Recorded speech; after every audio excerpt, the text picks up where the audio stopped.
Hi, everyone. Josh here. A quick, exciting update for you today, and then I'll be back with a full episode for you next week. First, an announcement. They Stand Corrected has now made Newsweek. Thank you so much to the team there. They ran a column from me about the media's anti-Israel bias. And I want to give you all here on the show some more information than what's in there and tell you about a whole other side of it. First, the column that I wrote was inspired by a listener who sent me this. Destruction, violence, and hate on college campuses across the country.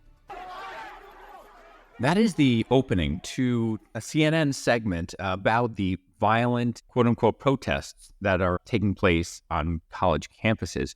Professional agitators are a significant part of this. They're radicalizing young people. We know this partly from the arrests. But students themselves are also a big part of it, and they are engaging in illegal, dangerous activities. Here's more from that CNN clip from Dana Bash. What you just saw is 2024 in Los Angeles, harkening back to the 1930s in Europe, and I do not say that lightly. The fear among Jews in this country is palpable right now. It is really important that news organizations be willing to say this. It's not an exaggeration. I've looked into the pro-Nazi rallies and marches that swept across the U.S. in the 1930s and 40s, especially on a lot of college campuses. The similarities are striking, and it seems what we're seeing now is way more violent. Also, no other minority group would be subjected to this on these campuses in this era. None. Jewish people are 2% of America, 0.2% of the world.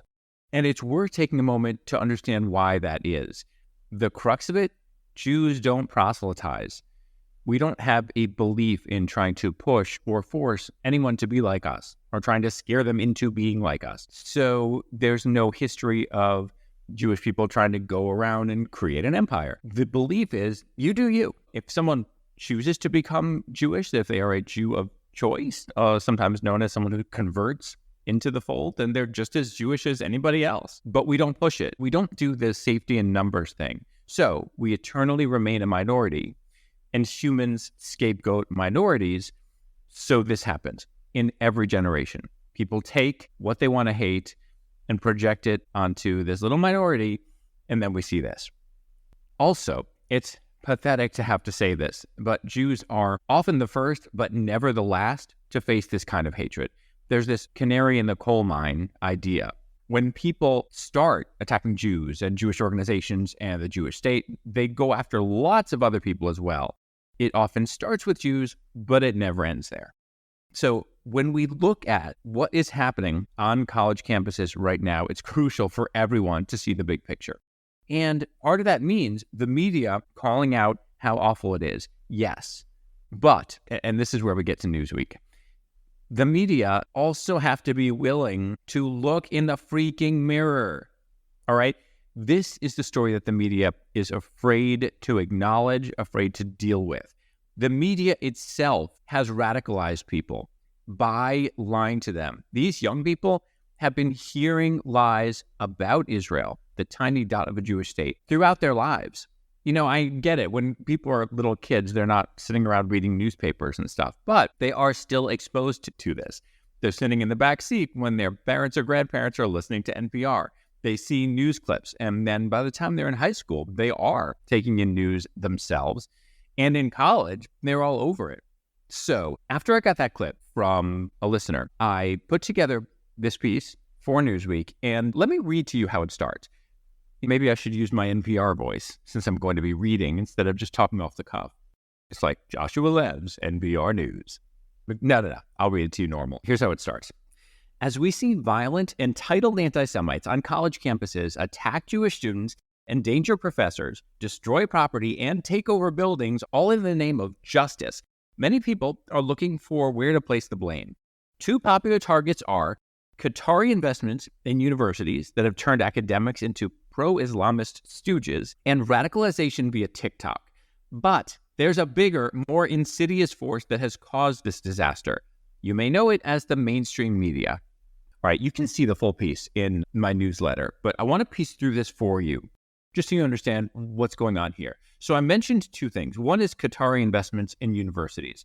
There has been some good reporting around this. For years, Qatar has been investing in universities, getting people placed there, and having a profound effect on what kids are taught.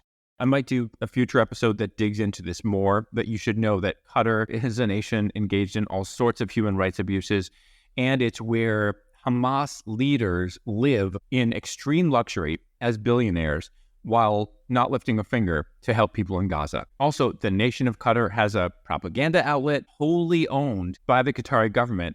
A lot of people don't know that, but you do know the name of this outlet, Al Jazeera. And some people say, wait a second, Al Jazeera has done some good journalism.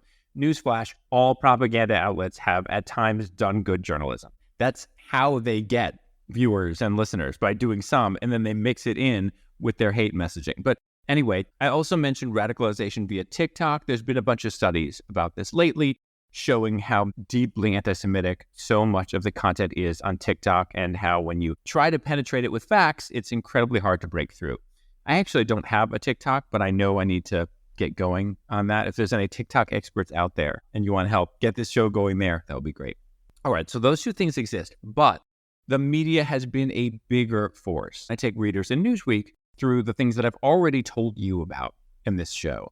I explain that news agencies have used the ridiculous and false term, the occupied territories, for decades, while ignoring occupied territories all over the world, and ignoring the fact that Israel left Gaza in 2005, and that the Palestinian Authority itself, in a document about Jericho last year, said that the Israeli occupation ended in 1994.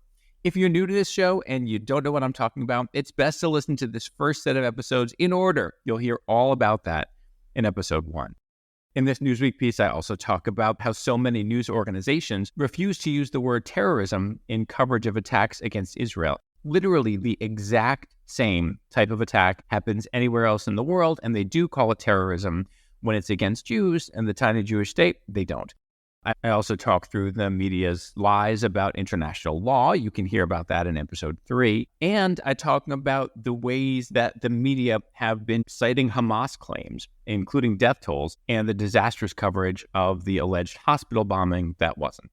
After this piece just came out, a couple listeners already told me how important the timing is, because as I record this, the Pulitzer Prizes came out, and of course, certain major news agencies that have been totally blowing it on Israel with deeply institutional bias won Pulitzers. That's normal. If you ever find yourself calling out one of these news agencies or telling people you know what a bad job these news agencies are doing, and anyone, if it's someone at the news agency or someone you know, says to you, well, wait a second, they won Pulitzer Prizes, they must be doing great. Here's the very simple response. The Pulitzer Committee does not fact check. An award, a third-party endorsement, all this stuff, it has nothing to do with whether something is accurate and legitimate journalism. When the media gives you misleading information and recycles all these lies and uses inaccurate language, you are experiencing a double loss. I will explain that and why your awesome reactions to this show prove it right after this quick, happy music break.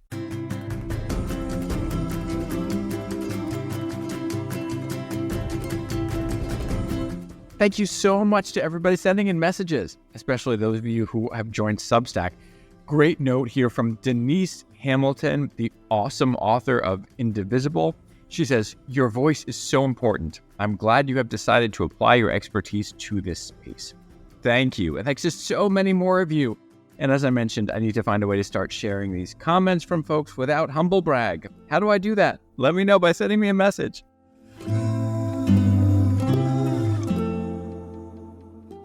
And we're back. This is They Stand Corrected.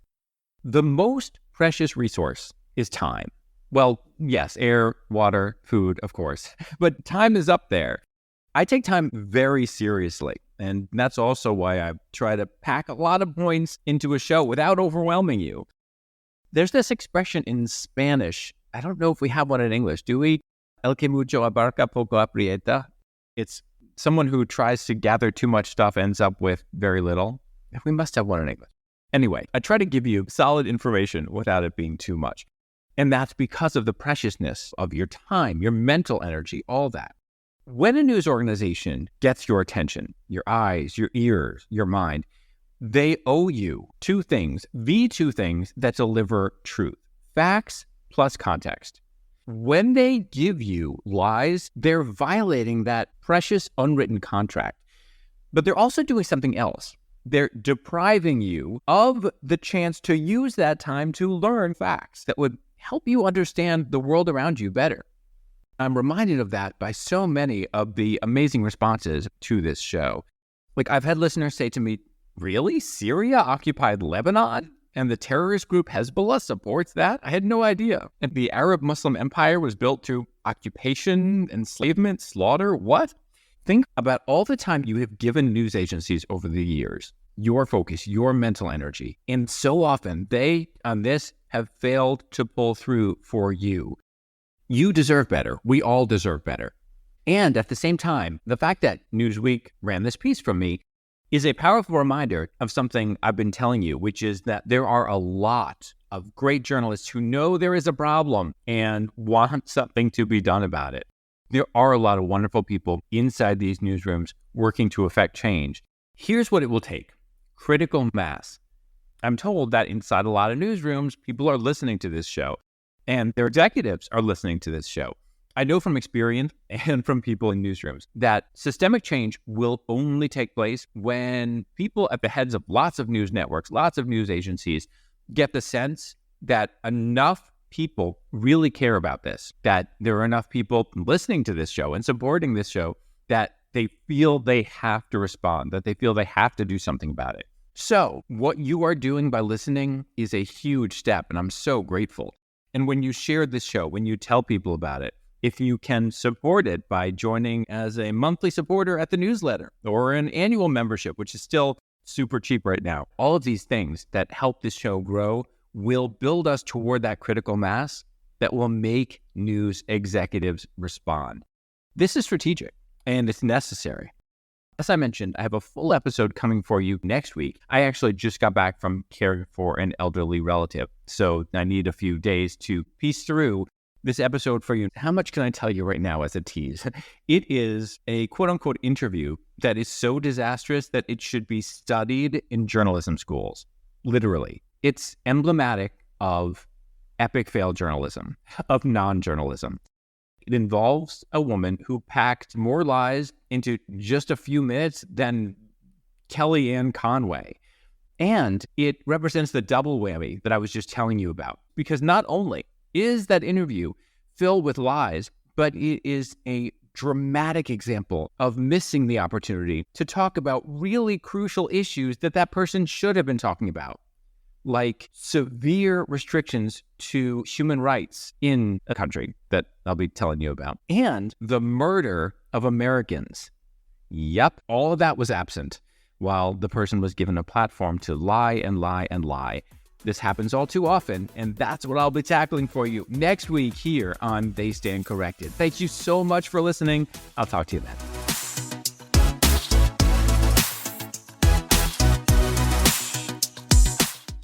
A big thanks to Nextiva for its support. In business, relationships are everything, and amazing relationships start with a conversation. That's why businesses need Nextiva, the AI-driven platform for seamless, personalized customer interactions across all channels.